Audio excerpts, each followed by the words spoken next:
This morning, we'll be trying to get a handle on the Las Vegas shooting, the worst in US history, that left 59 dead and more than 500 injured. Also, I'd like to know how you'd react if your 16-year-old started dating a 24-year-old. And we'll have a word on the landlords offering discounts to tenants in exchange for sexual favours. That's today's Right Stuff.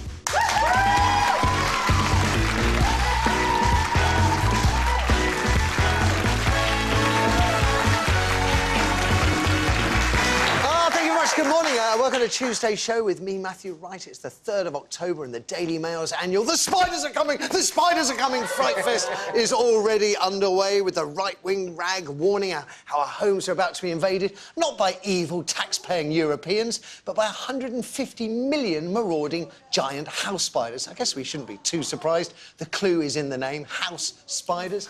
It's worth remembering these little critters pose no risk to humans. Indeed, their presence in our houses can be a boon as they eat mozzies and midges and moths. If you don't want them in your home, you could try a bug spray, a vacuum cleaner, or maybe try a motorbike helmet and bowl like this guy.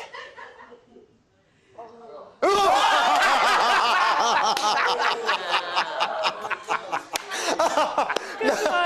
they all jumped. Fantastic. No nasty surprises on the panel. We do have the delightful heptathlete Louise Hazel. Good morning to you. How are you with spiders? I'm all right with spiders. They don't bother... Well, Good. Unless they're like that size, and that's just ridiculous. I would move house if I found one of those. On a more serious note, Dame Kelly Holmes was talking about the pressures she was under during her career, 800 and 1,500-metre runner, self-harming at the height of her glory. How much are we putting our athletes under too much mental stress, or is it all self-imposed? You know, I think if an athlete chooses that their destiny is to compete at the Olympic Games, then naturally there's a certain amount of pressure that you're going to have on your shoulders. And I think the problem is there's nowhere to go to talk about your issues with training, eating, dieting, competition, and there's nowhere to put those pressures. And so I know Dame Kelly has spoken out, you know, very candidly about those issues, and her foundation helps young people go through the development, whether it be life, you know, during athletics and post-athletics. And so what she's been able to do through her foundation is amazing. What about you? How did you cope with it? You know, I had a great support network. Obviously, during my Olympic career, my father passed away in 2008, and I still had another 4 years to continue to go to London 2012. And so, right in the middle of my athletics career, I suffered a major, major tragedy, major shock to my family. I really don't know how I bounced back. I think it was just the love and support of my friends, my coaches. Everyone was kind of like, you know, take a bit of time off. And I'm like, do you know what? It was my dream as well as his dream to go to the Olympic Games. She inspires you. Yeah. And so I think it's, you know, just having that focus and that goal every single day keeps you going through those things. Can't it? Yeah, I can get that. I can get that. In the middle, foodie, Stephen Gates. Good morning to you, sir. A lot of talk about robots. You were talking about robots yesterday. In fact, and I told you you have built one. Well, yeah, I built over the summer. I built one, and then we've been rebuilding it back in the workshop. And oh yeah, so here's the footage of it. Not quite ready yet. So it's going through its testing phase at the moment. I can see this is a very homemade robot. We're saying, well, what does it actually do? So at the moment, it's got decent jobs from hard-working humans. It's got a rocket firing mechanism which is failing miserably in this little clip here. Oh, no, there we go! There we go. Wow. And it's got a... Did it just catch fire, then? Might have done a little bit. It's in its testing phase, what can I say? And it's got a sugar-spinning arm, it's got infrared cameras... A sugar spin, as in candy floss? Yeah, it's slightly different, sort of spirals of sugar. It's got lots of different bits. None of them are quite working properly yet. Maybe by the end of the week. I was hoping to bring it in at some point this week, but yeah, my assistant Charlie is working really hard all week on it at the moment. OK, what about our special guest for the morning? A warm welcome, please, to neighbour star Mavournee Hazel. Good morning to you. Welcome to our little show. She's played headstrong Piper Willis in the Aussie soap for the last 2 years. 2 years in which she's burned down Erinsborough High, run a fake ID racket, blackmailed a lawyer, shared revenge porn of her sister Paige. That was a nice one. But her feelings for mechanic Tyler in recent weeks have shown, I think, Piper's softer side. He's just found out his dad is not his dad, and you've got a supportive role for a change.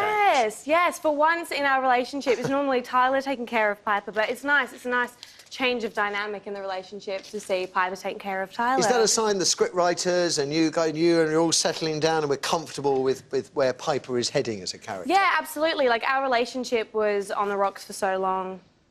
But it's nice to see the writers creating the stability for them, and you can see like a real future and longevity in the relationship, which is nice. And talking of the relationship, I mean, you're now 17 and he is now 25. Is that right? She's like 18 in a week. 18 in a week, OK. A little bit better.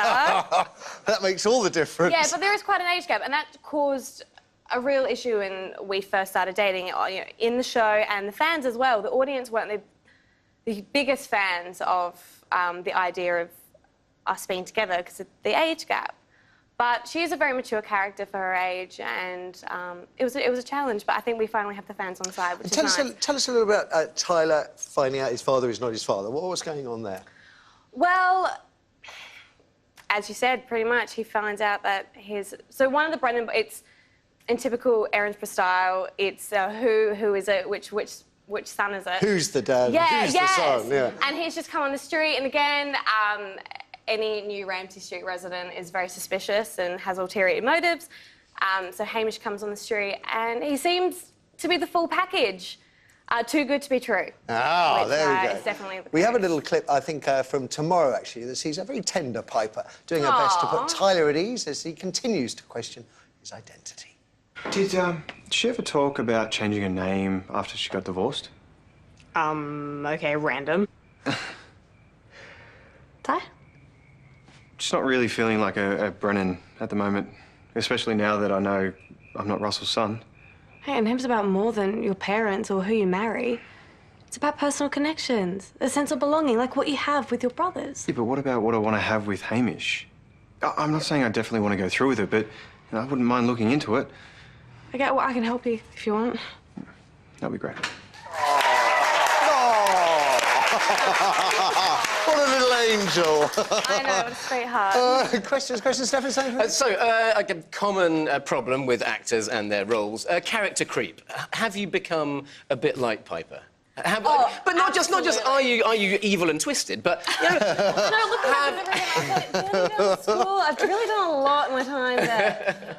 Absolutely. I mean, even when I first auditioned for the role, when I read the character brief, I was like, I know this girl, I know her. She is me, we are one. She is you. She is me. Okay. Except for our choices in life, there are a few things. I wouldn't burn down the school or revenge porn my sister.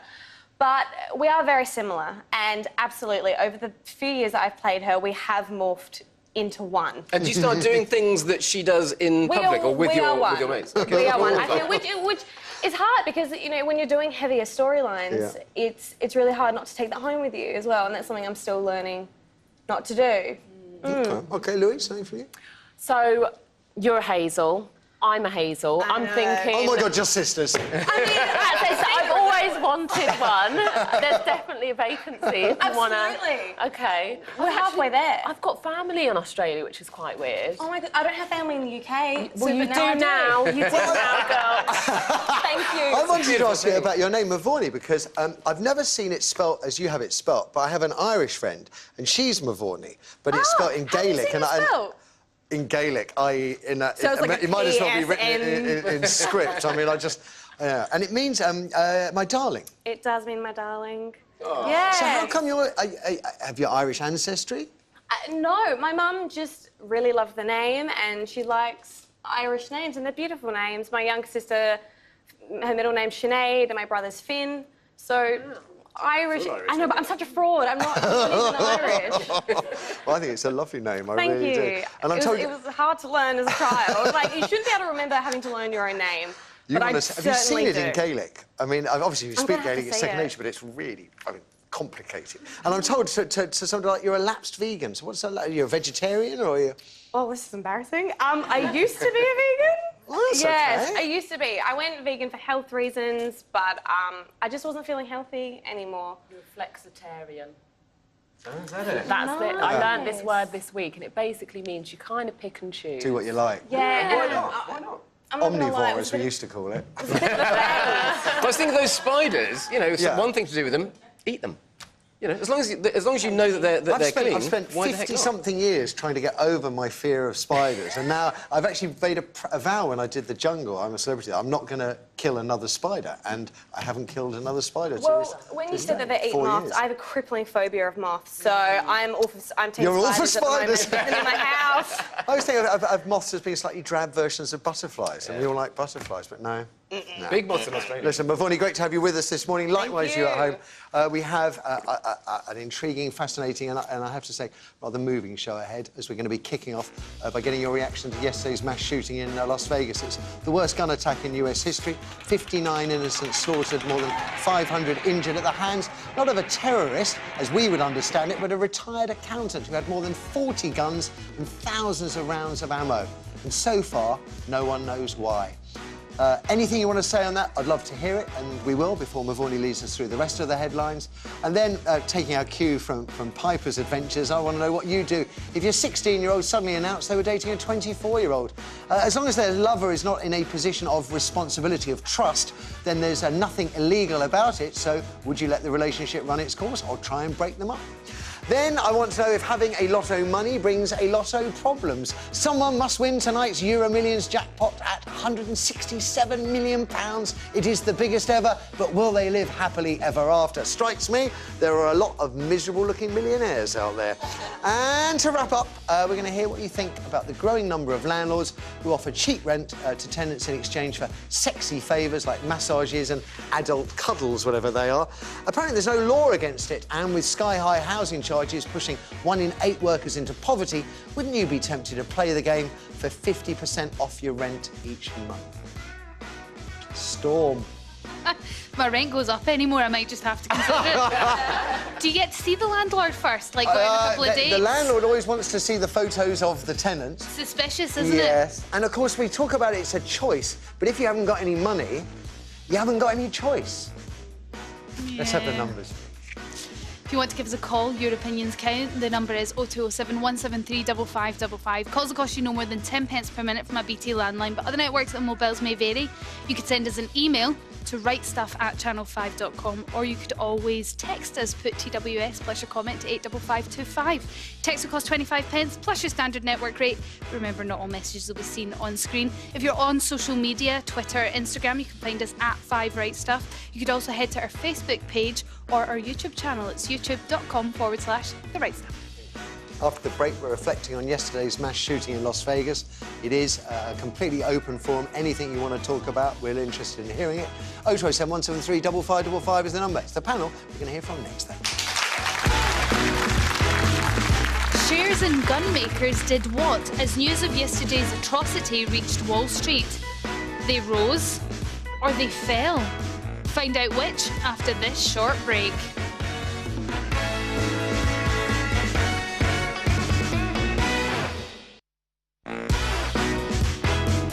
So shares in gun makers did what as news of yesterday's atrocity reached Wall Street? The answer is they rose.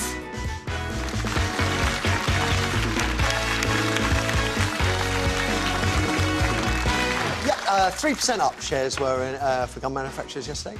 You're watching Tuesday's show. We're live on Channel 5 with Louise Hazel, Stephen Gates and Neighbour star Mavournee Hazel. She's going to bring you all the other headlines in about 30 minutes' time. But first, a chance really for us all to reflect on yesterday's atrocity in Las Vegas that saw a retired accountant murder 59 innocents and injure more than 500 others in the worst peacetime shooting in US history. 0207 173 5555, the number, whatever you want to say. We did give you a few details yesterday when the body count stood at 9, but it's only really now, 24 hours on, that the true horror emerged. The first shots were fired at just past 10 p.m. local time as country star Jason Aldean took to the stage at the Route 91 Harvest Festival. British tennis ace Laura Robson among the 22,000 fans there, and like many, she thought the noise was fireworks.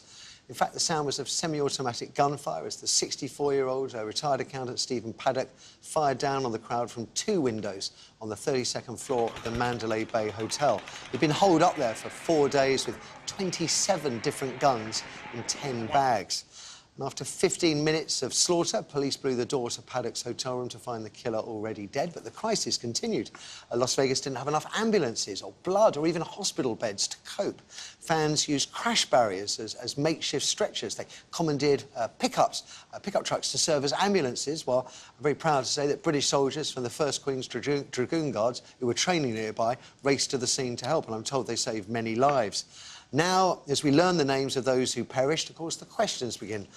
Donald Trump didn't mention gun control in his address to the nation. I've been wondering for the last 24 hours if it's maybe too late for that. 30,000 people killed by guns in the US every year, a figure that dwarfs the 6 killed annually by terrorists. Nevada has particularly lax gun laws. You don't need a licence, you don't have to register, and there's no limit to how many you can buy at once.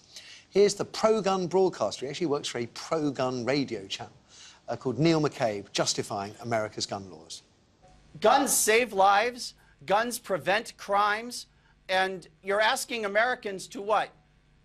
Disarm themselves because of an incident in Las Vegas? So, let's kick off with you, Louise. Your thoughts? Well, that's exactly what we're saying, isn't it? You know, well, there's more guns than 30,000 people, so even if you had introduced any kind of gun control now, you've still got more guns than people out there. Those guns aren't going to go away.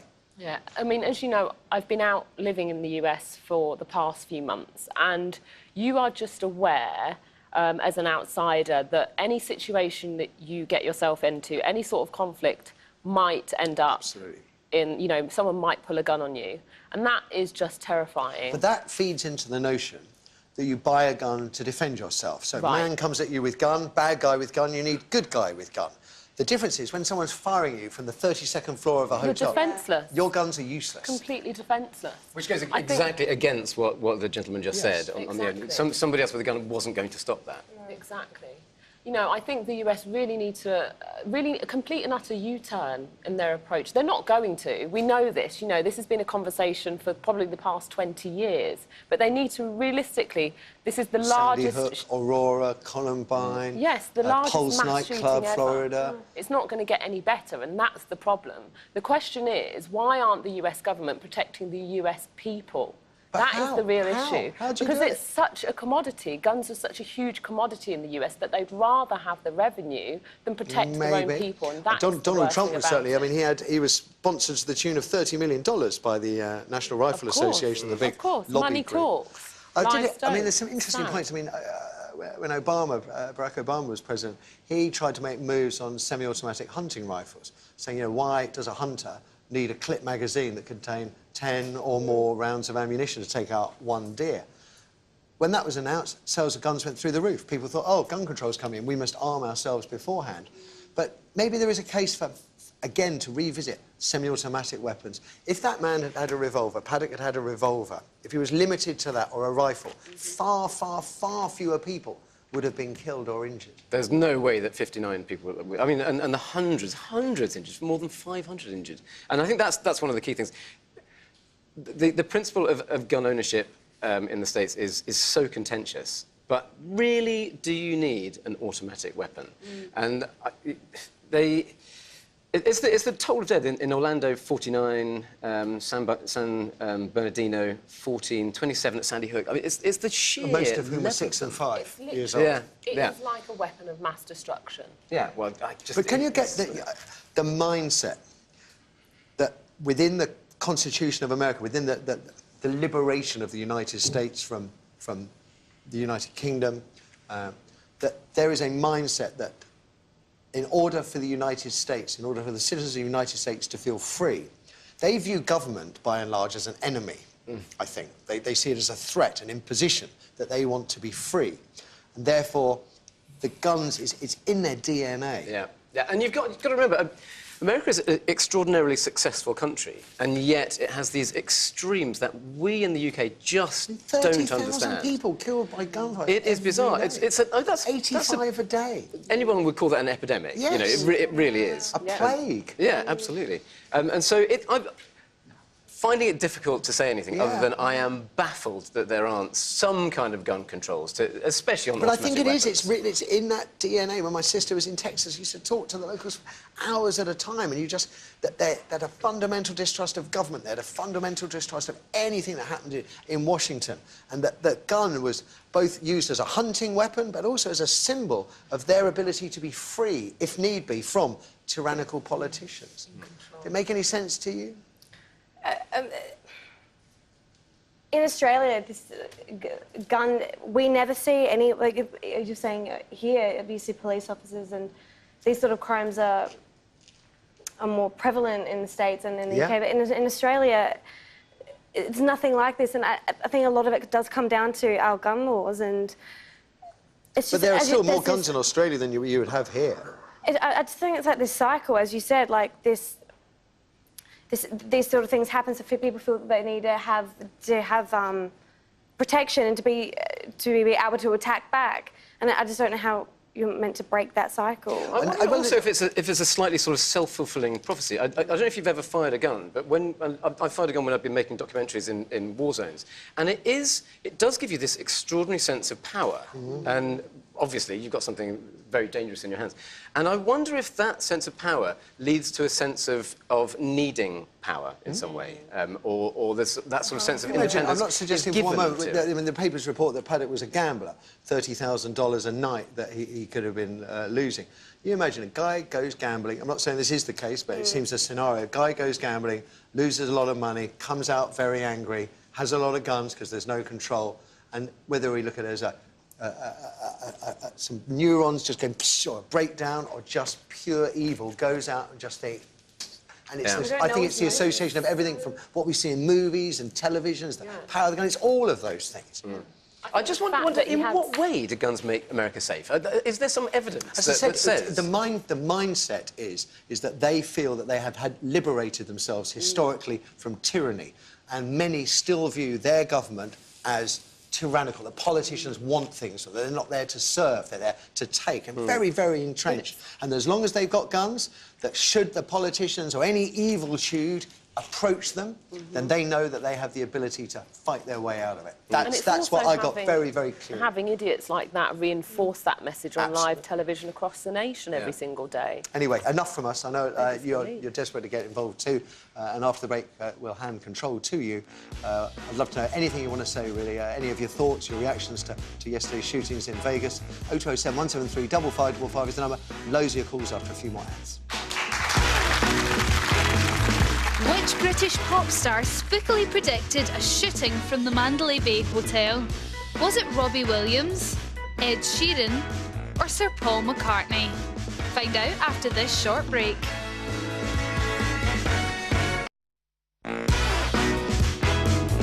Before the break, we asked which British pop star spookily predicted a shooting from the Mandalay Bay Hotel. The answer is Robbie Williams.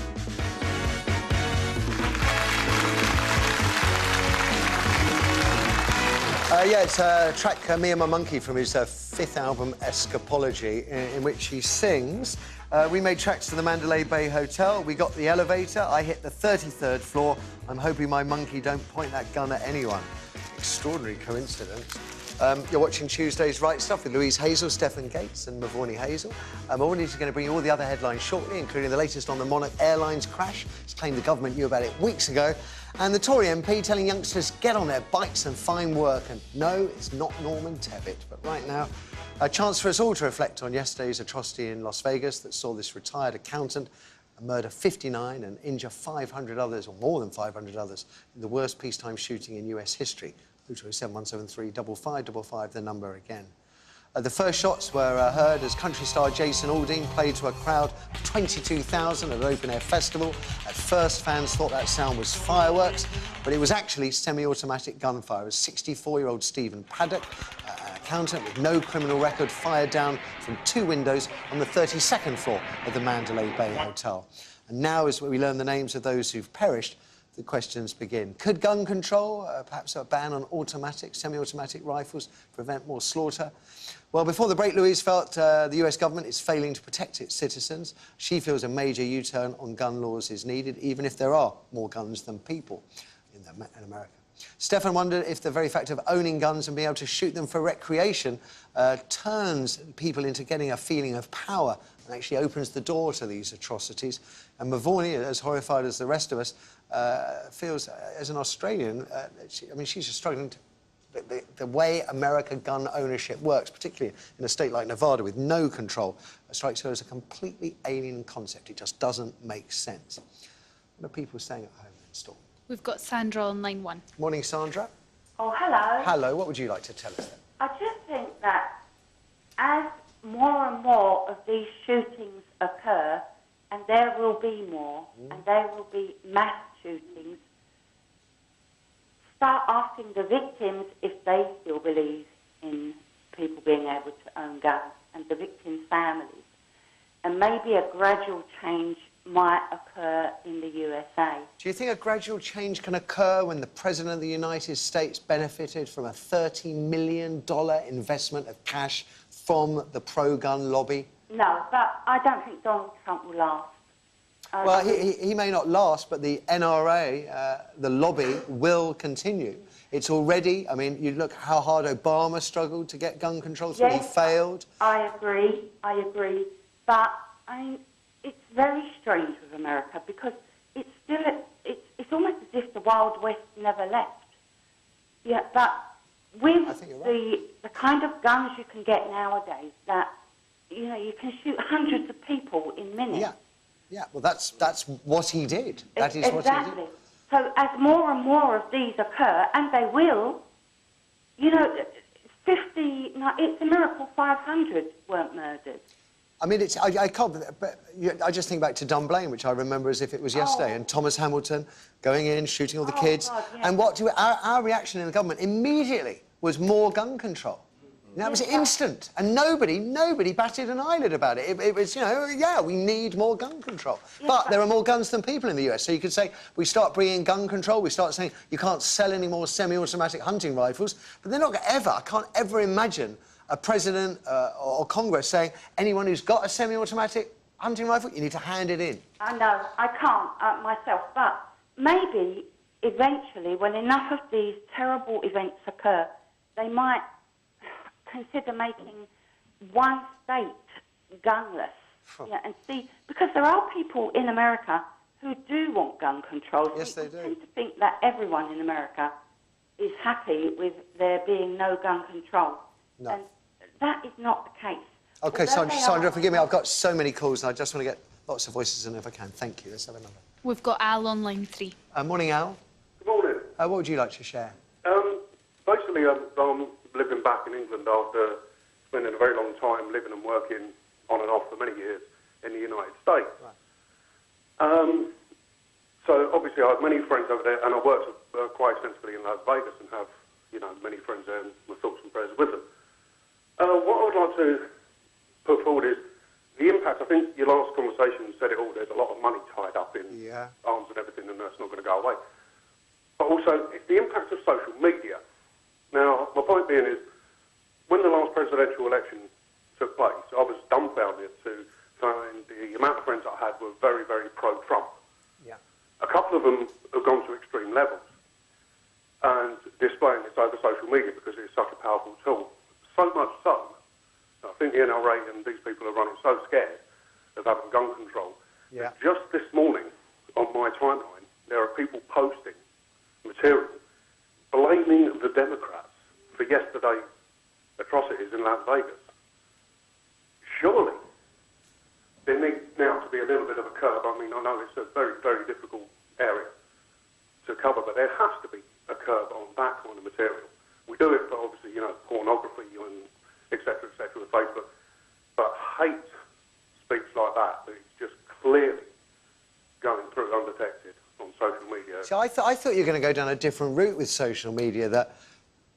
No. One of the threads, and I don't know about Paddock, but one of the threads we've seen in other mass shootings is a sort of fairly twisted desire for fame, and that that shooting people, rather like Chapman shooting John Lennon, you get instant notoriety. You become a celebrity. Hasn't that always been the case? I guess so, but I think now, with social media, you become a celebrity instantly. I mean, you know, everybody knew Paddock's name as soon as it was released. It was interesting when Daesh was falsely claiming it was a terrorist atrocity. There were fake news stories going around saying that Paddock had changed his name and they provided an Islamic name, all of which were lies generated by the fake news lobby, who in themselves involved in perverting how our democracy and American democracy how it runs. So I just wonder whether we thought that, I don't know, bad day on the casinos, break down, kill a lot of people, I'll become immortal. I mean, it's the same immortality as one of the lines that Daesh feeds its recruits, isn't it? That you're going to have immortality. Yeah, I mean, absolutely. But I mean, instantly you name Thomas Hamilton. Yeah. Straight away, you Yeah. get the name. Yeah. I mean, the news media's new, but you've got a lot more censorship on mainstream news medias because the news things like allegedly he turned to Islam a couple of months ago, you know, and then so obviously now, an hour later, we turn around and say, no, that's an absolute load of rubbish. And as for the, you know, bad day at the casinos... I mean, it is extraordinary, Al, isn't it? You think, if this was a terrorist, if this was an Islamic terrorist, someone who is killing in the name of Islam, they would have army on the streets in America, if need be, to find, to root out the... And this is just not one word of criticism from Donald Trump about guns. Extraordinary. Extraordinary. We'll leave it there. I'm sure we'll talk about it again tomorrow, but after the break, it's Mavournee with all the other headlines for you, including, as I said, the latest on the Monarch Airlines crash, and the father was a Canadian guy fighting for the right to let his young kids travel by bus without him. I think the youngest is 7. Britain's brightest pay-per-view coming at you next. According to today's Metro, commuters forced their way off a train and jumped onto the tracks yesterday to escape a suspect package, a man reading the Bible, or an aggressive chihuahua. Find out after the break. The tracks yesterday to escape what? The answer is a man reading the Bible.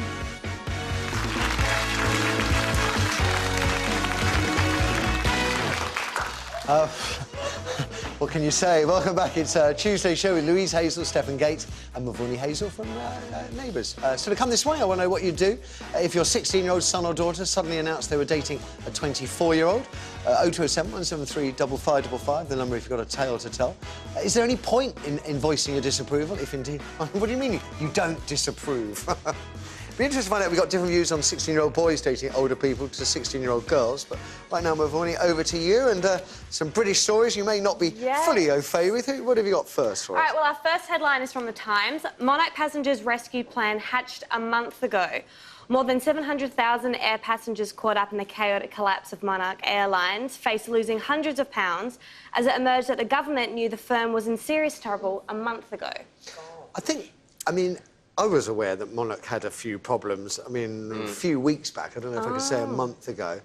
I don't know whether the Times seems to be inferring that perhaps the government could have done more, but it's difficult just from basing stuff on what we see on the TV. But compared to another budget airline we have here called Ryanair, which is very, very budget, I was telling you during the break, they've had problems with pilots and holidays, and that means loads of flights have been cancelled, and it's been handled so badly. The PR is just dreadful. By comparison, although there's examples of families that, were going away to get married and now they can't, all which is tragic, by and large, I'm seeing people, the first people off the rescue flights coming, saying it was really well looked after. An airline had been chartered from, I think, Greece. Great plane, brand new, everything was very efficient. They interviewed Monarch staff, air stewards, and they're all, in tears. I love working for this company. But the month and I'm just sitting there thinking, I feel just terrible for everybody. But it does seem to have been better handled compared to Ryanair. But also, there is this sort of corporate level of how companies work. Now, if you're running out of money, you do know. I've run a company.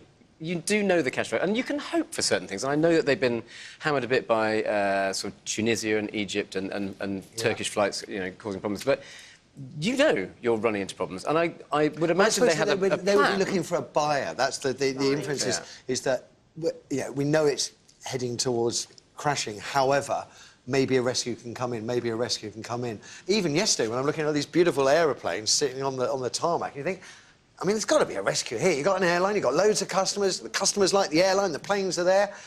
I know Monarch they don't run as cheaply, you know, no frills as other budget airlines. But you think there must be a rescue. I would have thought. Well, you've got to buy all that debt, though, haven't you? So you've got to have some plan for making that back up. So, Anyway. Do you know what? These things can be seen a bit further off than a big crash like that. I'm disappointed. OK. In other news, what else have we got, Mavournee? Yes, our next headline is from the Daily Mirror. Eat breakfast to skip heart attack. Missing breakfast may harden arteries and raise the risk of a heart attack, scientists have found. How interesting. So you're better off eating a full English or Welsh or Scottish or Northern Irish than you would be going without any food at all. What have you eaten for breakfast this morning? Well, apparently I'm going to have a heart attack because I've only had coffee. But I think they're alluding to that. If you don't eat during the day, then at night you're going to want a quick fix of sugar and fat, and you would just go for the more unhealthy option. Do you normally skip breakfast? No, normally I'm a smash avo kind of gal, so that's normally my go-to. Very Melburnian, I know. Do you buy that, Stefan? I mean, it seems a big leap to say miss breakfast. Often these press releases come in to the newspapers and they'll pick something really small and make a big story out of that bit. But, you know, the metabolic process is so complex. It's a big study. I mean, 4,000 people they've looked at. Yeah, absolutely. So it's not the biggest study, but it's not bad. Yeah, and I think these things always give you an indication of what you should do. You know, the trouble is, everyone wants a magic pill to be better, to be healthier, to be sexier, to be thinner. Yeah. There's no magic pill. It's a really boring message. Eat well, eat a broad range of as much as you can, mainly vegetables. That's not a sexy message. For breakfast? Yeah, absolutely. Fruit and veg, you know, and fibre. You know, most cereals are, you know, vegetable-based, cereal-based. So and sugar. With loads of sugar on top of it. But, you know, spread the load, eat small amounts, and you'll be healthy. OK, now your next story caught my eye, even though it's from far, far away. Yes, so from The guardian, father fights ban on children commuting without supervision. Canadian officials step in after anonymous... Tip-offs, isn't it? Yeah. Tip-off. I think I've read the... No, you're right. A Canadian father is preparing to take child safety officials to court after 4 of his children, who range in age from 7 to 11, were ordered to stop using a city bus by themselves in a case that has sparked a national debate about parental supervision. It has now. I mean, it's fascinating, isn't it? How the father is adamant. He's saying, I want my children to grow up to be independent individuals, which is a laudable thing for anybody to say. But there are other people that seem to think that he's putting his children in grave danger, despite the fact, I think, that they're on a bus, there's a bus driver. They're all travelling together. They're all travelling together. I think they've got GPS tags on them in some shape or form, so he could know where they're on their phones. And because I was talking to Screechy before we came on, I was thinking, I think my mum used to walk me out to the bus stop when I was about 8, maybe 8, 9, and then from about 9, 10, I walked on my own. Now, here we've got a 7-year-old, but a 7-year-old in the company of an 11-year-old? I don't know. I don't know. I don't know what if they're seen onto the bus.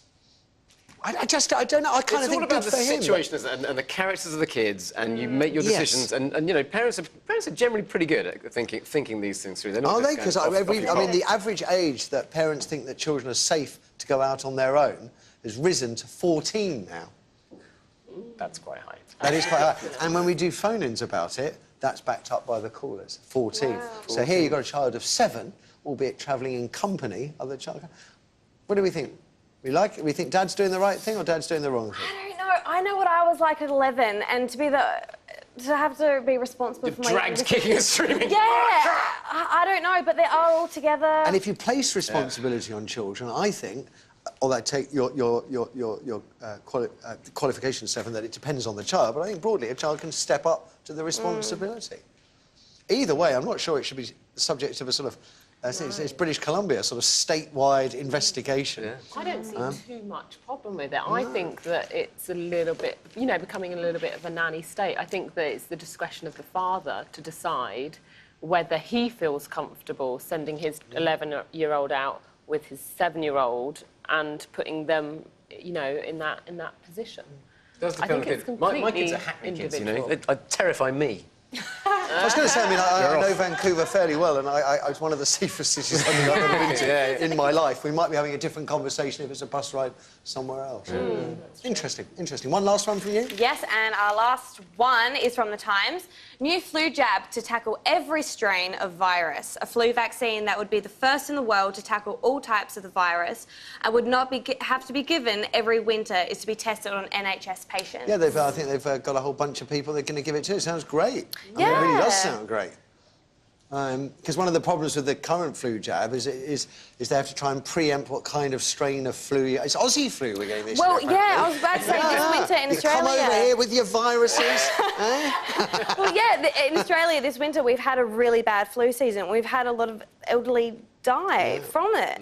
So it would be great if the one shot... I mean, that's what they're testing on the elderly, 500 patients. So it would So this be one, great. human bird and swine flu, this one jab, which sounds damn good. Amazing, if it could work, yeah. Let's hope it works. Because real flu, you know, lots of people say, oh, I've got the flu. No, you haven't. If you got the flu, you can't walk. Yeah, you haven't had the flu I've had until it you've once had in my life.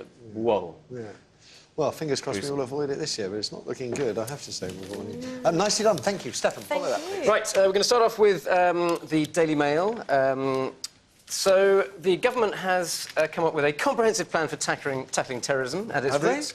Make them stop watching horrid videos. So Amber Rudd has suggested that 15 years? watching terrorist propaganda, such as beheading videos, could be punishable by 15 years in jail. Now, this is the big sort of shift that the government has been talking about for a long time, to try and make tech companies, web companies like Google and Facebook and Twitter, to have a moral obligation to stop the spread of terrorist propaganda. I mean, this is... What she's suggesting, that access to WhatsApp is handed over to the government, that you target terrorist use of the internet. What do you make about Absolutely the terror videos? I mean, beheading videos. I was looking before we came on air that some cases have been downloaded millions of times. Yeah. I'm pretty sure there aren't millions of Daesh supporters out there. I'd like to think there are not. And so we've got horrific. potentially people who are not terrorists, not interested in terrorism, but perhaps have a curiosity or a dark interest. Are they going to be locked up for 15 years as well? Well, quite possibly. The key thing about this is it doesn't tackle any of the actual causes of terrorism, of why people are angry and why people are alienated, why they feel, you know, discriminated against and why they're driven towards extremism. This is sort of the corollary to the whole thing. And it's not tackling the problem. It's saying, you know, I would imagine if you're looking at these things and you're planning a terrorist attack, it's not going to stop you from doing that. I can understand it being a good thing to stop the spread of these videos, but it really is missing the whole point of why these things happen in the first place, and which is a much bigger question about questionable foreign wars and the way that we treat people in this country. But I don't think this is, you know, it's a sop to people. I think it's still. I think Amber Rudd has a lot of ideas, which she's going to talk about today at Tory Body Conference in Manchester. She's got a lot of ideas about tackling terror. I take your point completely. They do seem to be... they're not looking at the cause, more side issues. The 15 years for watching videos is the headline. Some of the other ideas about pressuring the internet giants, I'm slightly warmer to. I mean, and also... But then again, so there's been the case that some components for homemade bombs have been bought over Amazon. Yeah. And can you get online retailers to change their ways of working? It's worse than that. It was on Amazon, isn't it? If you were to look at hydrogen peroxide, then it then says people who bought hydrogen peroxide also bought dirt, which is the equipment you need to build a bomb. Yeah. I mean, you don't need a recipe per se. It's there. Now that is an algorithm that needs addressing. But so the question is, if you give these people the ability... It shouldn't be newspapers with staff now measured in hundreds rather than thousands. Newspapers can find this, but you've got some of these tax-avoiding scumbag companies that are worth billions and billions of pounds, and they're not doing anything. Yeah. So I can see the frustration. You can buy hydrogen peroxide in the chemist. Yes, you know, so you could, if but you it doesn't wanted in to the put a bomb chemist, isn't it? together. Oh, you bought hydrogen peroxide, sir. You might also be interested in buying this, and this, because no responsible, sane person would do that. But an algorithm that the tech does say, oh no, it's an algorithm. It's, you know, it's not us. Well, that's not good enough. I would question whether or not if you'd got as far as wanting to do something heinous, you would just find it. I'm not sure that I'm not a psychologist, but I'm not sure We'll that... It's talk just about not it more tackling tomorrow, the key problem. because Amber Rudders says she's going to speak about it today, and the details are scant at the moment. Yeah. So. OK, so moving on to The Guardian. This is a really interesting story, actually. Dismay over celebrity-heavy World Book Day lineup. Now, World Book Day is a brilliant thing where... everybody dresses about a up million... in fancy dress. Yeah, it's great, and everyone turns up at Read any school books. and, in their... Matilda outfit or whatever it might be. But also 1 million books are given away to children for this day. Now, the lineup for this year's World Book Day has been announced, and it features quite a few celebrity books. So we've got books by Claire Balding, Nadia Hussain, Julian Clary, Tom Fletcher, and there has been a bit of an outcry by some children's authors saying, why should this focus on celebrity books? Why are so many of the books that have been chosen as the key books for this thing written by celebrities? And these I saw a lovely line that a really celebrity angry. book's is like a Happy Meal. Fine to have one once in a while, but not to be consumed every day. Well, it's true. And these people are genuinely angry. What are they thinking? It's demeaning to children, assuming that children don't read properly. Now, I'm not saying that these guys haven't written great I was going to kids' say, the books. quality of the book should be the heart of this debate, not who wrote it. Yeah, surely. absolutely. The same thing happens in the food world. So a lot of my compatriots and colleagues in the food world rail against the idea that you've got celebs writing a cookbook. Now, there is something to be said for it. That why would somebody buy a cookbook by somebody who doesn't know what they're talking about, where the book's mainly been written by a home economist rather than anybody else? That does happen quite a lot across the food world. You know, a famous... Yeah, absolutely, I can imagine. So I think a celebrity can write a great book, but I can totally understand the gall of somebody who's been a brilliant children's author. They work damn hard to make extraordinary, inspiring books, and somebody comes up with a big name and trumps the Well, we'll sale. talk about it tomorrow when Kerry Burnell, children's author and former CBBB star, is on the show. I don't know whether we count her as a celebrity author or a kids author or somewhere between That's right. the two. And when does, if you become a brilliant kids author, maybe then you can become a celebrity. Where do you stand in this? I don't know. It really is, what I will say about this really is a struggle. I wrote a book probably over a year ago and have, struggled to get it even in front of publishers. My literary agent said, you know what, your social media following isn't big enough. I'm like, hang on, I appear on television, I've competed for my country, I've won medals for my country, the topic I'm talking about I'm hugely knowledgeable on, yet bloggers, influencers, are the ones that, at the moment, in the health and fitness industry, are the ones that we want to look to for our information, which I'm totally fine with. But what about the experts? Like you say, what about those people who are You want to write a kids' book, you'd be fine. Oh, imagine, Imagine currency these days now. It's not experience. It's And I question, the future quality of what we're consuming, and it's heartbreaking because I think, do you know what? As someone who exists in the world of fitness, I feel like it's important for what I have to say to be out there. How would I feel then if I were, a writer at home without, the platform of television to say all these things? There is also this other sort of side to it, which is we do need to encourage kids to read more because it is sort of dropping in popularity. So if it takes celebrities to do it, then maybe that's one positive thing. We'll talk about it more tomorrow. Next one. Right, from The Sun, this is a horrific story. I'm going to take as little time on this as I can possibly get away with you, unless you force me to do it. This is from The Sun, a mum who hid a baby in a drain. So this is an office boss.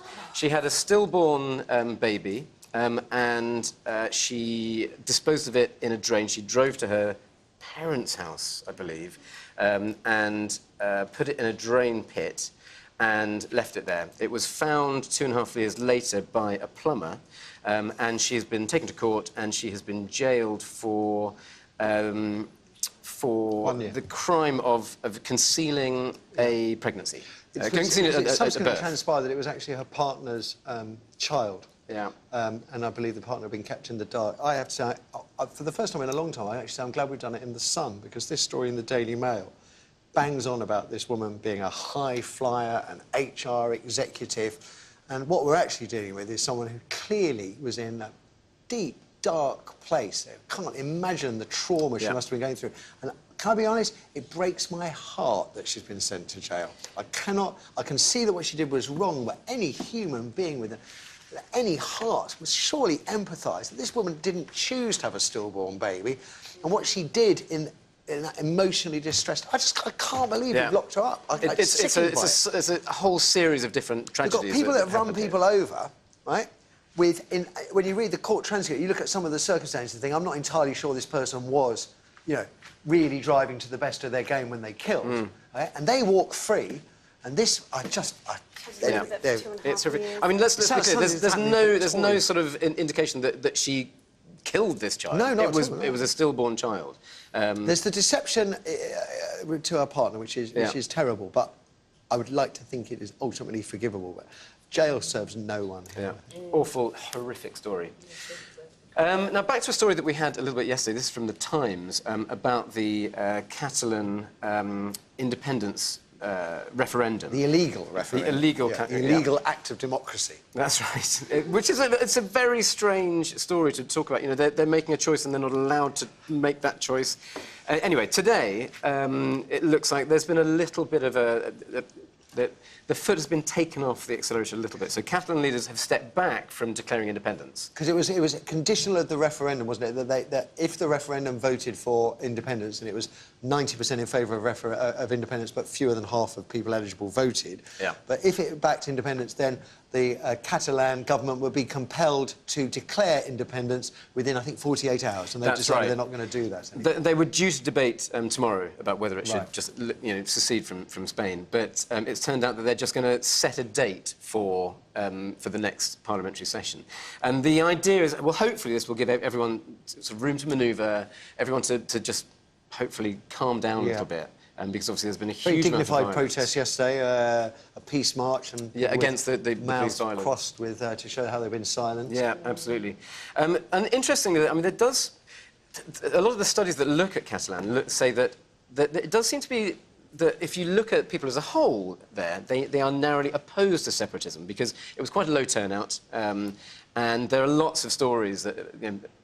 They're personal stories of people saying the voting seemed to be a little bit ridiculous and people voting several times. But then the other side of that is, you know, would you send your nan out to vote if there's a reasonable expectation he's going to get a head kicked in by the Spanish police? There is that, so, you know, this is the problem with, you know, referendums conducted in this manner is we don't know the full details, and perhaps if Spain had been more open to the idea of a referendum, although of course Scotland had to fight long and hard to get its independence referendum, likewise the Brexit game, that if Spain did confer a referendum on the people of Catalan, that only then will we get a clear indication. I don't think we can judge on these. And the one little addition to this is that now Lombardy and Veneto in Italy are about to hold referendums. How long before the Isle of Wight breaks away? Yeah, it's only a question of time. Yeah. Cornwall, very good point, Louise, follow that, please.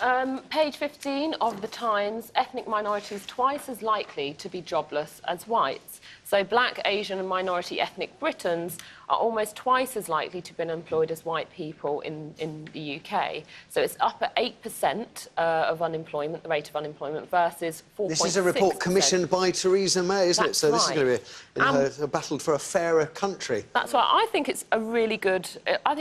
Move. However, it's all very well having a report. It'll be really good if she actually does anything about it. Exactly. She's been absolutely useless in just about every other policy so far. I don't hold out much hope, I'm afraid. Exactly. Once you have those figures, what are you going to do about it? That's the question. Amber Rudd, now this is interesting. The Home Secretary warned that an internal cabinet discussions this year of these findings could trigger social unrest. I was kind of shocked when I heard this. Social unrest. What, that perhaps black people and Asian people in this country don't have the same opportunities as white people in this country? I think this is something that we're discussing, quite simply. You know, it's been in the press. We had, you know, the ferocious storm that was Monroe Bergdorf talking about inequalities in this country between white and black people and opportunities, etc. This is a conversation that we should be having. This is a conversation that's going on in the United States and has been going on for years, and we should be talking about, and not just social unrest. I think we've got to go beyond talking, haven't we? I mean, I'm not surprised by those figures at all. But as they say, they've been talking about it in America, and they're not there yet. In fact, they're a long way off. And it should make people feel in the gender pay gap, you know, the BBC, everybody concentrated on the gender pay gap, but there was an ethnic pay gap that was just as great, and an ethnic gender pay gap. So, that's right. And so these discussions, and it's not, like you say, we're talking about diversity, we're talking about equality, affects everyone, men, women, black, white, Asian, etc. Absolutely. And it's also saying here, you know, another point that I really wanted to point out, that as a result of these studies, 1 out of 10 head teachers is white, but white state-educated pupils are the lowest have the lowest numbers entering That's university. right. So this the white working information... class boys, isn't it, still suffering as well? So it's information that needs to be shared, and we have to look at those the facts and the figures and the data and figure out how to, whether we, improve that situation for everybody. Well said. That's what quality means. So, good. I think good. Yes, I think so too. Well, it'd be good if something happens. And as I said, with Theresa May at the helm, not so sure. Indeedy. Well, we'll see. We'll keep talking about it. Yeah. Page 24 of the Express. Tragic World Cup star Martin can't remember the day he became a legend. So England football legend Sir Geoff Hurst fears that his World Cup winning teammate Martin Peters would no longer recognise him or remember their 1966 victory. This is a sad story. My great aunt suffered from dementia, so I know kind of firsthand how this can really affect dementia, and also Alzheimer's can affect families. So Geoff scored three goals on the day, and Peters got the other goal in the 4-2 triumph over West Germany at Wembley 51 years ago. So Geoff has joined the Alzheimer's Society Memory Walk to campaign to raise £9 million to improve the care and fund research into the condition. He said he's not the only one, is it? Because Nobby Stiles and Ray Nobby Stiles and also Ray Wilson also got it as well, haven't they? That's right, suffering at the moment with Can you imagine dementia. Having lived... Can't remember winning the World Cup. I know. As a sportswoman, the idea of not being able to remember that defining moment of my life, that would just be heartbreaking. Absolutely heartbreaking. Good on Geoff Hurst for flagging it up there. That's right. And Go on, as Geoff. well. Go on, OK. Geoff. Your next one? And it's page 9 of the Telegraph. MP tells Young to get a farm job with gorgeous EU women. Hey, what? I don't know where to start with this one. Where are we here, then? I don't know where to start. It's all kinds of wrong. So a Conservative MP, Craig McGinley, told at a fringe... basically said at a fringe meeting in Manchester that youngsters needed to show some motivation as low-skilled workers in Europe, just like the low-skilled workers elsewhere from Europe. He's basically saying, go out and get a farm job and go and join those gorgeous EU women that are working there. He's like, I can't quite understand what's not to like. Get on your young to remember Norman Tebbit telling the unemployed to get on their bikes in the sort of midst of the miners' strike or thereabouts, mid-80s it would have been? Yes. Yeah, I'm an 85 baby, He caused... so... It was one of those things, it sort of divided the country, because there were people that said, well, when I were a lad, I used to get on my bike and pedal 50-mile down road to get job. And then there were other people saying, how can Norman Tebbit go around telling people to get on bikes, leave their families, leave their communities, pedal to some far-off place where there's no guarantee of them getting a job? It really did divide people. And I think probably as history has viewed it as a fairly daft thing for Norman Tebbit to have said, which makes it quite extraordinary that another Tory MP should come out with exactly the same line, but now with the added carrot that is somehow prostituting EU women on British farms in order to lure lazy British-born workers off the sofa away from their spliffs out to do a day's work. It's vile. Like all different types of wrong for all different reasons. Like completely sexist, completely ignorant. It's just an absolute worry that this guy is allowed to have a platform to spout that kind of nonsense. Well, he's an MP, so that's his platform, isn't it? Page 15 of the Metro, commuters jump on train tracks to escape preacher. So this one, at first, I don't know, some of our audience members have been literally in stitches about this one. The idea that passengers would evade a preacher with a Bible. But... probably, quite a scary incident that happened yesterday. Is it? You see, I'm trying to think. Could it be that it was Old Testament verse that was being shouted out and that it was misconstrued as perhaps verse from another religious tome?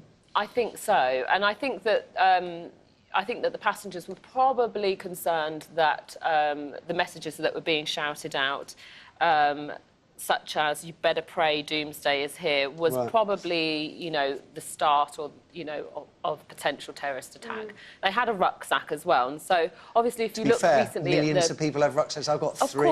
Of course. Just saying. Of course. I mean, haven't Of course, but those passengers, I guess, that literally, survived the attack on Parsons Green just recently. One of which my other half, his boyfriend, was on the train.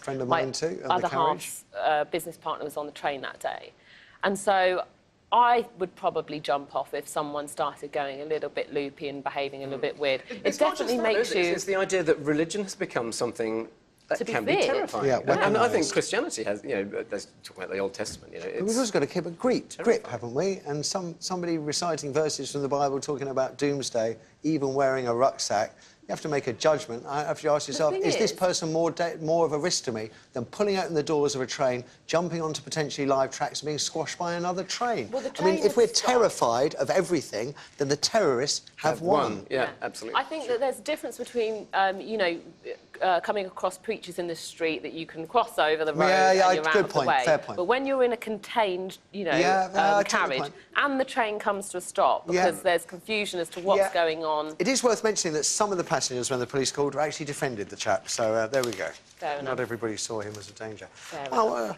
diverse collection of stories we've had today. Thank you. Thank you. Most interesting. After the break, it's a bit of an old chestnut, really. I want to know what you'd do if your 16-year-old started dating a 24-year-old. 0207 173 5555 is the number for your thoughts on age gap relationships when one party is but a child. Is there any point parents voicing their disapproval? Your call's next. Who's more likely to try and break up a relationship between a teenager and their older lover? Is it mums or dads? Find out which after this short break. Before the break, we asked who's more likely to try and break up a relationship between a teenager and their older lover. The answer is mums.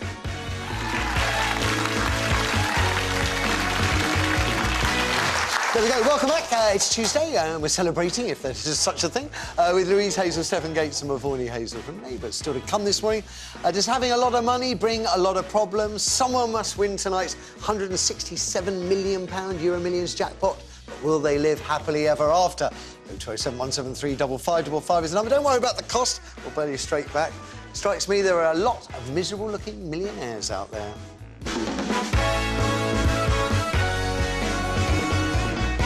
Oh, for the chance to join them. You're still listening. Right now, though, I'd love to know how you'd react if your 16-year-old son or daughter suddenly announced they were dating a 24-year-old. As long as their lover is not in a position of trust over them, a teacher or a sports coach, for example, there's nothing illegal about the relationship, as both parties are over the age of consent. Just. Would we feel the same way about a 16-year-old boy dating a woman of 24 as we would if it were a girl of 16 dating an older man? What if they'd chosen a same-sex partner? Some might question, of course, why a 24-year-old fella would want to hang out with a child. It is a bit icky at best, but as someone who is 11 years older than his wife, I'm not sure I'm in a position to judge. Admittedly, I wasn't 21 looking at her at primary school when she was 10. We know teenage girls mature quicker than boys, and that some will see the prospect of an older lover as being sophisticated, a gateway to adulthood even. Parents tend to take a slightly different view. They'll fear an older lover will distract their little darlings from their schoolwork, alienate them from their friends, push them into sex or break their little hearts. 1 in 5 parents say they would try to break it up, as did Piper's parents when she told them she was dating 24-year-old Tyler.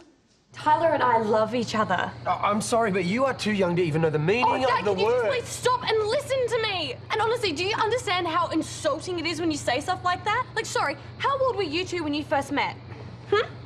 What, you saying that your feelings meant nothing? We don't want you to make the same mistakes that we did. All we're asking is for you to wait until you graduate. Mum, it's not going to make a difference. Well, I'm sorry, but that's the only option, I'm afraid. Guys, what if you just kept a really close eye on Piper's grades for the rest of the year? This is not your decision. Okay, Therese, I'm just trying to be constructive. Yeah, and thank you, Lauren, because you're the only one who is. Oh, great. So I'm the bad cop again.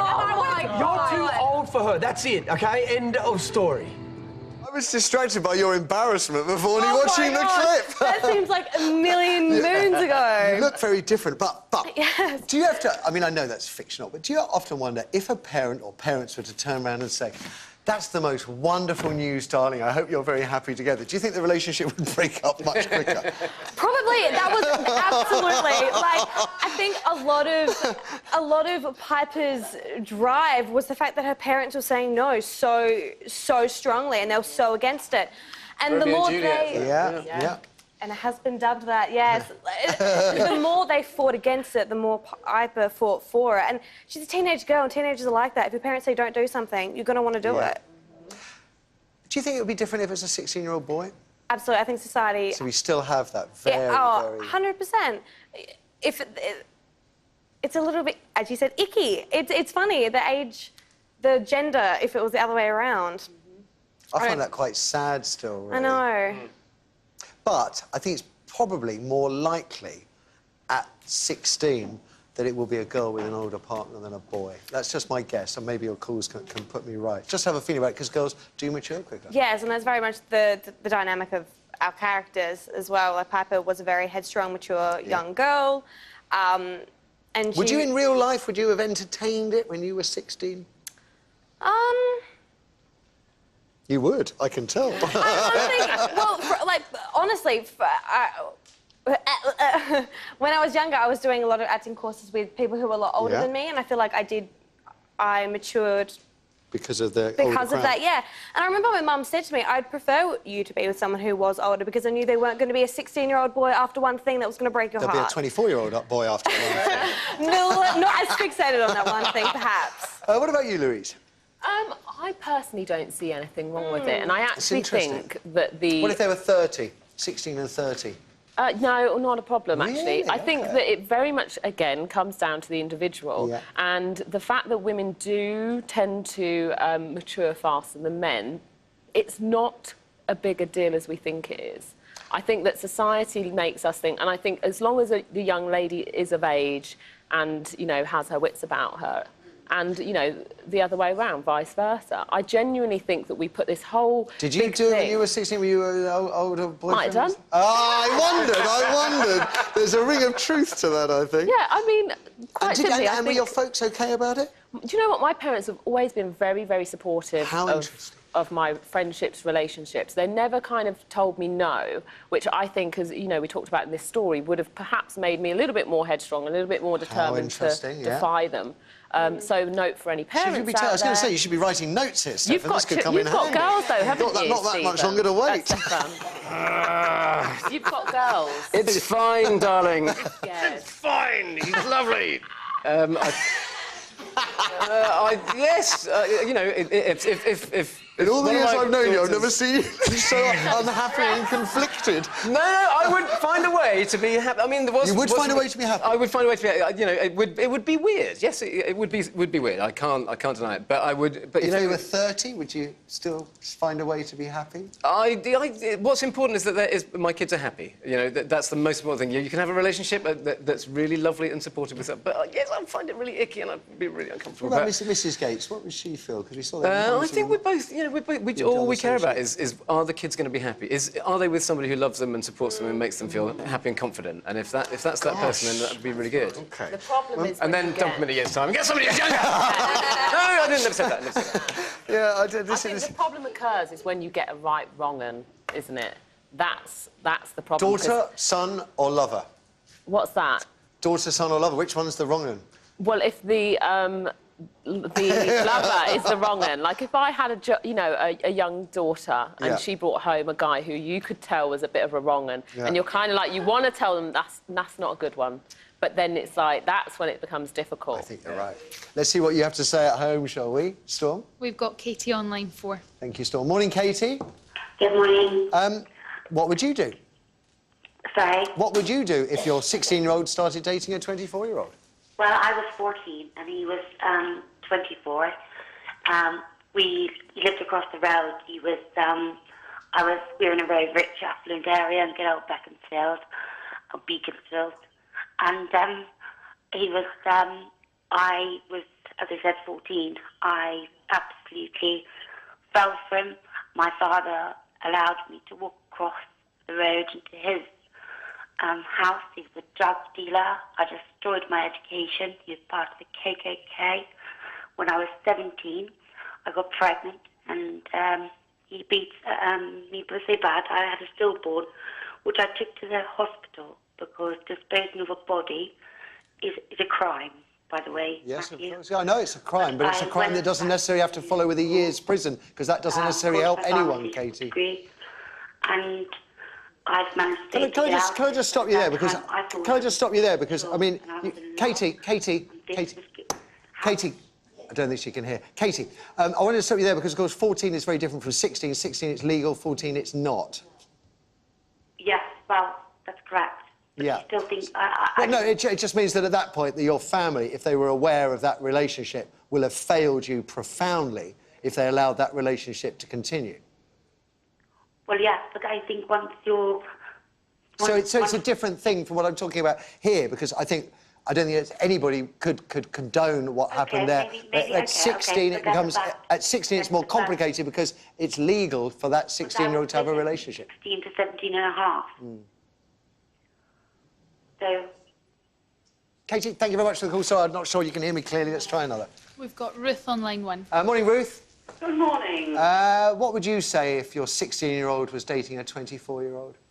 Well, I was a 15-year-old and dated a 24-year-old. Right. And I have 3 daughters. And it's very difficult when you've been in that position, but it was my mother who asked me to stop seeing him, and I didn't. And we had 50 lovely years together. Wow. But, as that lady said on your panel, it's the individual. Yeah. It's who you are, how mature you are. You know, I didn't let him mess me about. I was quite, you know, independent, and we had our ups and downs, but we had a good relationship. And it is a question because you think, you know, with 3 daughters, what does he want?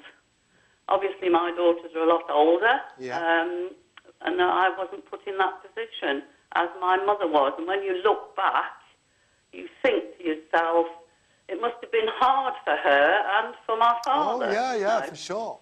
Because they think, what on earth does a 24-year-old want with a 15-year-old? That's the bit that goes around in my head, Ruth, I have to say. I have to say. Thank you very much for the call. Really interesting to hear the different generations and how that affects one another. Let's have another. We've got Stuart on line 3. Morning, Stuart.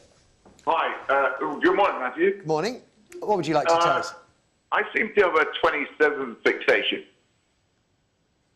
You what? I seem to have a 27 fixation. Right. What does that mean? Well, because when I was 17, I got into my first relationship, and she was 27. Right.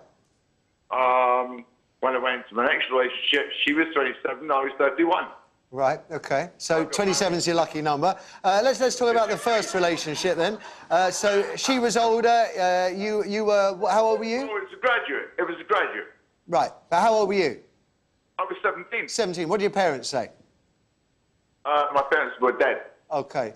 What did your guardian or carer say, or were you on your own by then? I was on my own by then. I got kicked out of my house on the day of my mother's funeral. God, dear. So I hitchhiked down to London. Anyway, the good news was, well, no, actually the bad news was I met my first wife. Actually, I spoke to you about this 12 years ago, but you cut me off. And you thought it was an Do you know what, Stuart? I'm cutting you off now. There you go. Do it. Call in the 3rd time, and you could be lucky. But I suspect, Stuart, you probably won't be. After the break, subject viewers will know anything about. Does having a lot of money bring a lotto problems? 0207 173 5555 is the number you need. Or if you've won big, get your butler to dial in. Someone must win tonight's Euro Millions jackpot, but will they live happily ever after? Or what do you think? We'll find out after the break. What percentage of us reckon that more money means more problems? Is it 10, 20 or 40%? Before the break, we asked what percentage of us reckon that more money means more problems. The answer is 40%.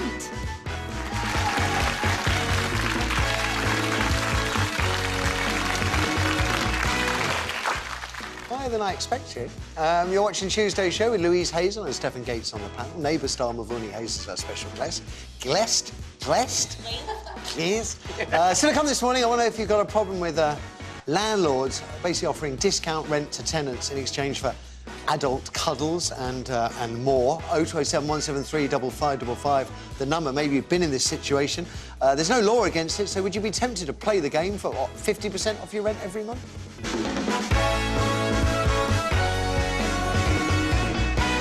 Right now, though, I want to know if having a lot of money brings a lot of problems. Someone must win tonight's Euro Millions jackpot at £167 million. It's the biggest ever. But will they live happily ever after? Strikes me that there are a lot of miserable-looking millionaires out there. We've got a rare photo of Philip Green looking happy. Maybe that's before you realised that we all hated him. Anyway, the National Centre for Social Research last month claimed sleep, sex, health and even good neighbours do more to boost our happiness than cash. Who do these numpties interview? They reckon a good night's sleep was more than twice as beneficial as an extra 37 grand in a family account. What about an extra 37 million? In February, Britain's youngest Euro Millions winner, Jane Park, scooped $1 million at 17. She threatened to sue the lotto for ruining her life. She says... Don't laugh. She says she's lonely because everyone's after her money. We know that statistically wealthy people are more likely to suffer depression than poorer folk. You're more likely to commit suicide if you live in a wealthy neighbourhood than a skint part of town. So, is it worth shelling out £2.50 a ticket, as I did for all of you? Oh, my God! It is conditional that you give me some of your winnings. And by some, I mean quite a lot. Some of your winnings, if you win. Rocking. Oh, my God. Thank you. Storm, it's about time I looked after you. There we go. Jaden, thank you for your hard work. Bless you. Do you want to have a ticket? Thank you. Ishmael, have one on me. There we go. Right, so, tickets for a few, and we all agree we'll share the winnings, because that makes... All right, done. Right, so, do you think, Mavournee, winning £167 million, which is about $1 billion Australian dollars, would make you happy? Yeah, the cash in the moment.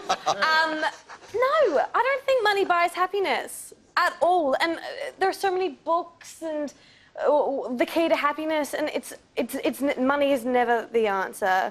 I know when I was a struggling actor student in Sydney, stealing toilet paper from Starbucks, I was the happiest I've ever been.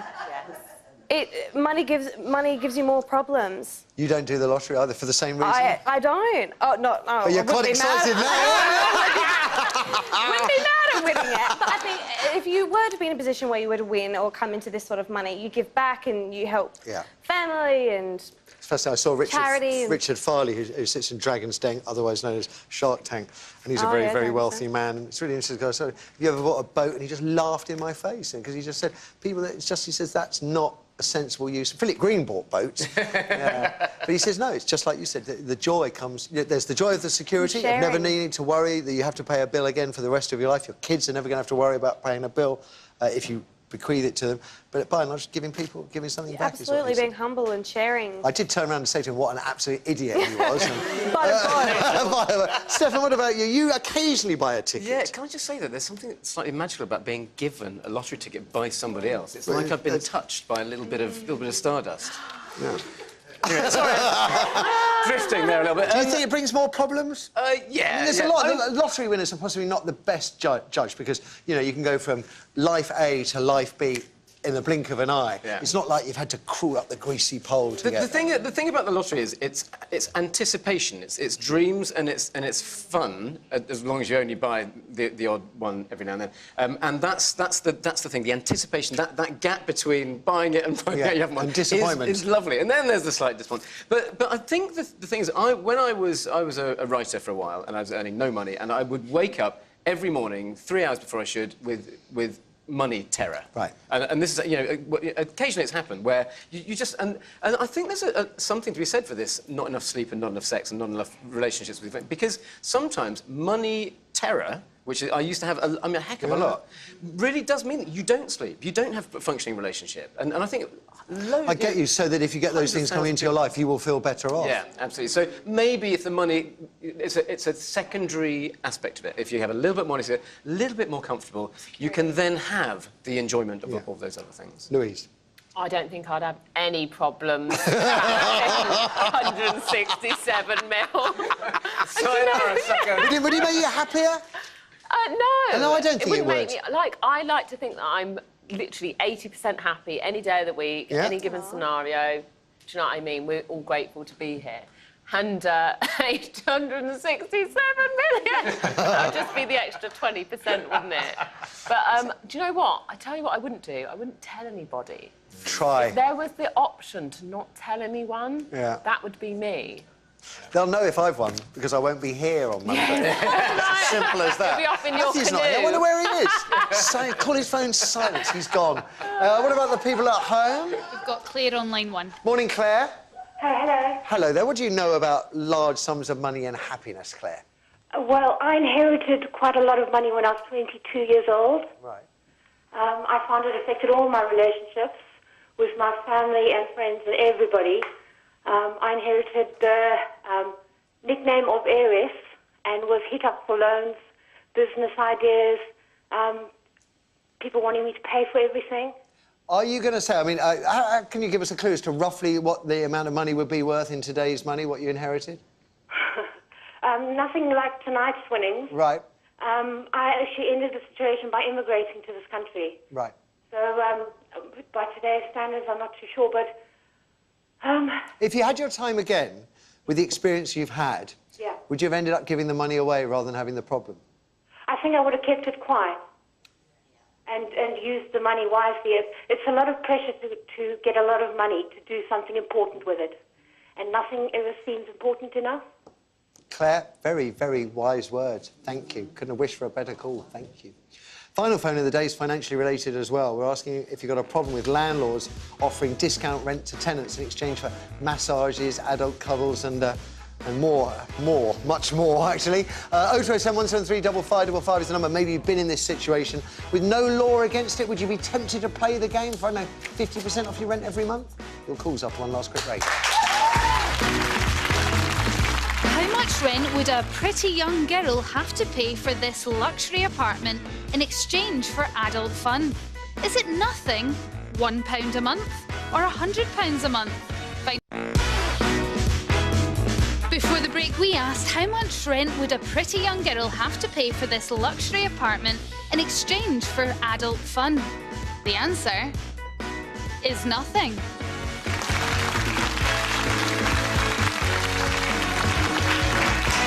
I'm pretty sure, Screech, I put £10 in the advert. It must have been a misprint.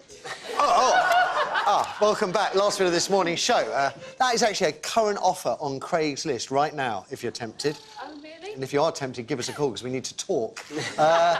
Louise, Stefan, Mavournee and you at home are going to tell us what we think about landlords offering discount rent or free rent to tenants in exchange for sexual favours, whether there's any choice for the tenants involved if you've got no cash.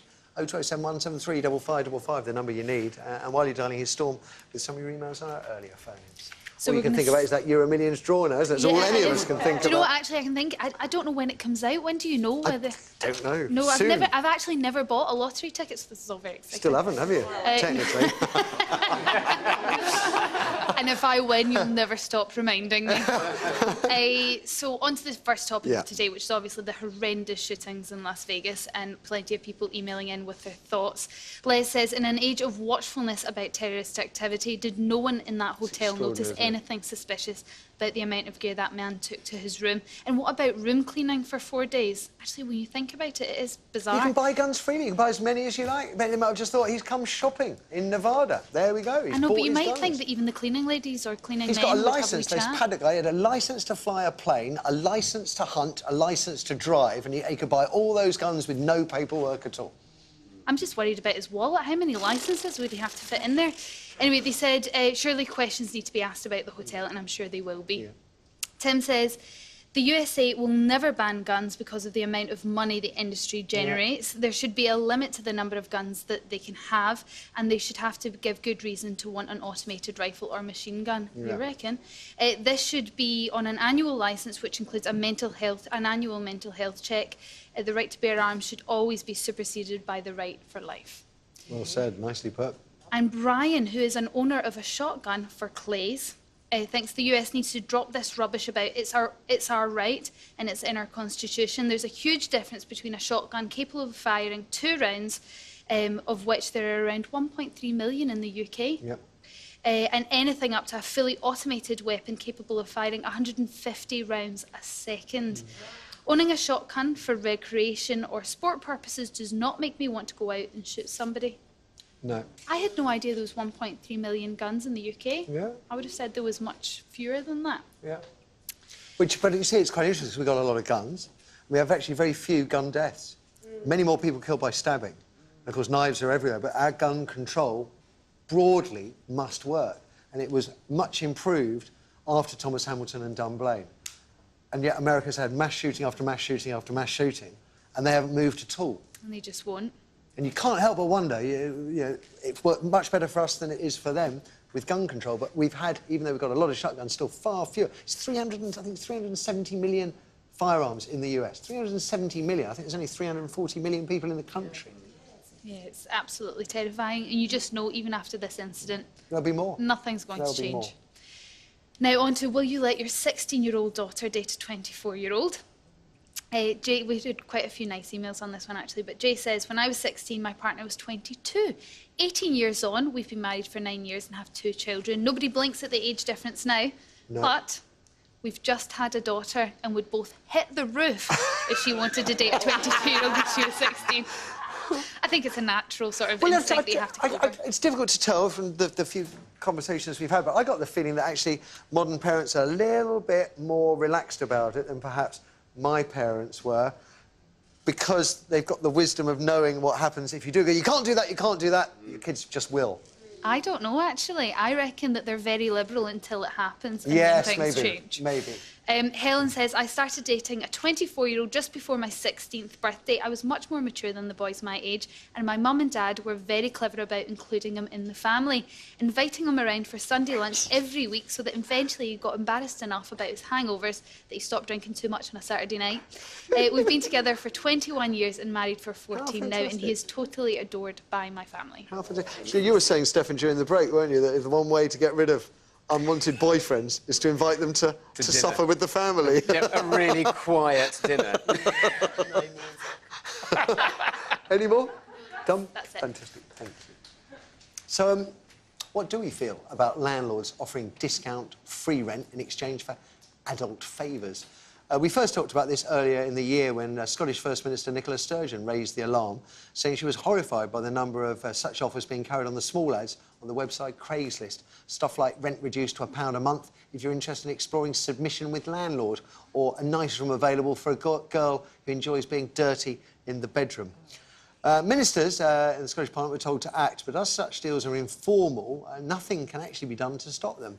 That said, similar ads on other sites, Gumtree and Spare Room, do seem to be taken down within days, maybe because they've been fulfilled, and maybe not. I mean, one should say, well, why should they be taken down? What's the problem? If the deal suits 2 or more consenting adults, you know, what is the problem? When Cosmo magazine fronted up a landlord seeking a submissive female tenant, the journalist found that 3 previous women had signed on the line.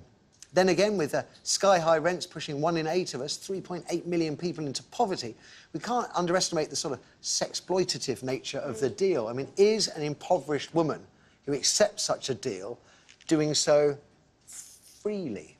You think about it, soliciting, which is asking people to pay you for sex, is against the law, but it's not illegal to do it the other way round, to ask for sex in exchange for money, goods or services. That said, the 2003 Sexual Offences Act states that a person consents if they agree by choice, and they have, and this is critical, the freedom and the capacity to make that choice. Now, most of the adverts are posted by men looking for female companions, but one young gambling addict told how he was having to have daily sex with an older landlady in lieu of rent. I need the free accommodation and regular meals, otherwise I'll be homeless, he said, but sleeping with a woman I neither love nor respect is killing me. So it's just interesting. It's not just women that are pushed in there. Louise, the issue for me is we say, you know, there's not a problem, 2 consenting adults make a free choice. But is it a free choice if you have nowhere to live and you can't afford the rent? One might argue you have no choice, and that is not a freedom of choice. So I think there are 2 sides of the coin. The fact that rent in London, and we're, you know, talking about, I guess, London in particular, is well, I mean, Nicola Sturgeon was right about it in Scotland, so I mean, it's, it's a nationwide problem. It's a tricky one because is there a choice if you have no choice? I mean, that's the bit that's sort of bothering me here. There's always a choice. There's always a choice. There's always a choice to... homelessness, moving out of the area, giving up your job? There's always a choice. I think it just depends on the person that you are. If you're the type of person that sees, you know, this is an option and would entertain it for stability or security, then that's fine. Should it There's even nothing be wrong with allowed? that. Should there be this option? I genuinely don't think that there's anything wrong with it. I think the point at which there's something wrong with it is when it becomes harmful to either party. And that's when, you know, you can't police that, and that's the danger. Do you find, I mean, there is this, it's this peculiar contradiction in the law that you can't offer sex for money, but you can ask for sex for money. Now, one might argue that as the law stands, that suits men much better than it does women. But, you know, as we've just seen, that these arrangements happen the other way around. Yes, they and it's do. quite weird. I was just telling the guys earlier that probably I get one request a year for an arrangement. So I get an email once a year, literally requesting for some sort of arrangement, and they're becoming Adult arrangement. an adult arrangement. They're 17 more, years ago, I've had none. Babe, you've got to get on the social media. What But about they're you, becoming more commonplace in society. Yeah, I but know that's in why I'm the just US. wondering whether we need to look at restricting it. That, you know, soliciting for sex is illegal, but advertising But what's your wrong with accommodation. it? Well, because there's no choice. That if a woman is soliciting for sex as a sex worker, as a prostitute, right, that is her living, whether through choice or not. But she is not allowed to conduct that living, which may actually pay her rent. She's not allowed to conduct that living by law.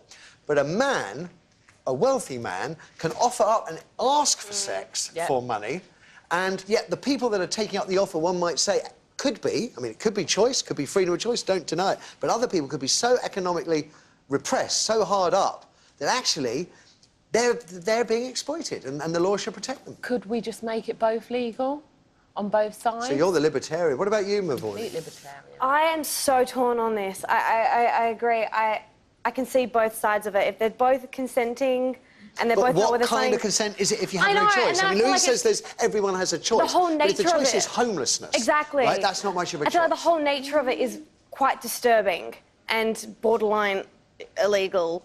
And being on Gumtree, I honestly thought that was just for like selling like lawnmowers and stuff. It's completely foreign. I feel like it's taking advantage of someone's situation. And So ban the ads? But ban aren't it? landlords doing the same thing with their high rents? I am so Oh, torn. good point. You Good know, what's point. the difference? Genuinely. point. Because it's literally just this. It's the Because if you exchange of goods. couldn't pay the rent, and you don't have the opportunity to do the sexual favours, using my theory, if you've got no choice, you're on the streets You're on homeless. the street. At least you've got an option. Good should point. you need it. Stefan? Oh, I mean, the worse things happen that are not put on Craigslist, I think. I don't see any problem with the ads being there. I find it revolting and depressing. And it's about house prices, it's about Look, poverty. Is it consent if you have no or very limited choice? Is that consent? It's a fine Freedom, what's that? Sexual definition, offence, is really, that what isn't it say? You have to...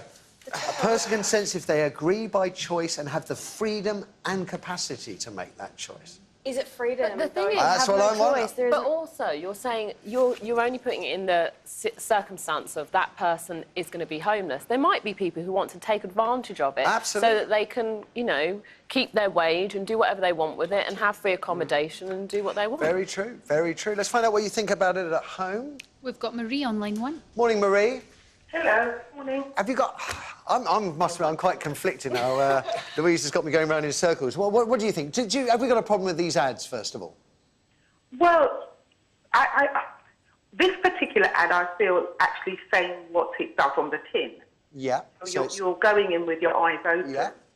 Okay, so yes, you can have an idea from this ad exactly what you're going into. Yeah. However, my daughter's away at university. She's 19. And she's with other 19-year-olds, 21-year-olds, and obviously running up a student debt. Her accommodation, £175 a week, right, which totals more than my mortgage at the end of the month. Her friend is getting paid £150 for a man to suck her toes. Sorry, £150 for a man to suck her toes? Right, yes.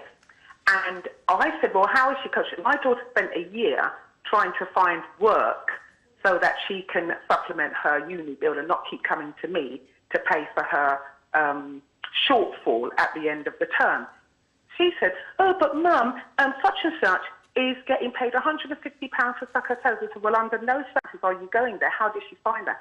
She went to an agency that's supposed to be escorts, and you accompany a man just for dinner so that he has company. Sometimes he only wants to call her and have a conversation, and she gets paid for the conversation.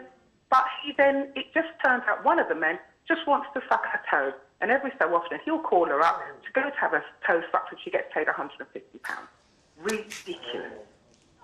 I genuinely, I actually have no idea what I can say to that, Marie. I mean, it's just an extraordinary phone call. I'm just mindful, I remember a Sun headline back in the day. There was a famous toe-sucking story involving Fergie when she was royal, and it went from toe job to no job, and I think that's worth thinking about, perhaps. I know it's time. Excuse me, I know it's time for us to go, and not, though, without some heartfelt goodbyes. Mavournee, it's been absolutely lovely to meet you, I have to say. Thank you so much for having me. Keep up the good work in Neighbours. Continue up with Piper and Tyler's adventures in the Aussie soap every weekday at 1:45 and 5:30 p.m. here on 5. Enjoy the rest of your trip. You haven't got long, have you? No. We'll see you two tomorrow. Ladies, let's give it up for the panel.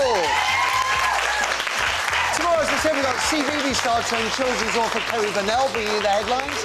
And we'll ask if 15 years jail will do anything to stop people viewing terror videos, and find out if kids' books written by celebrities are the literary equivalent of a Happy Meal. We'll see you at 9:15 tomorrow. Bye for now.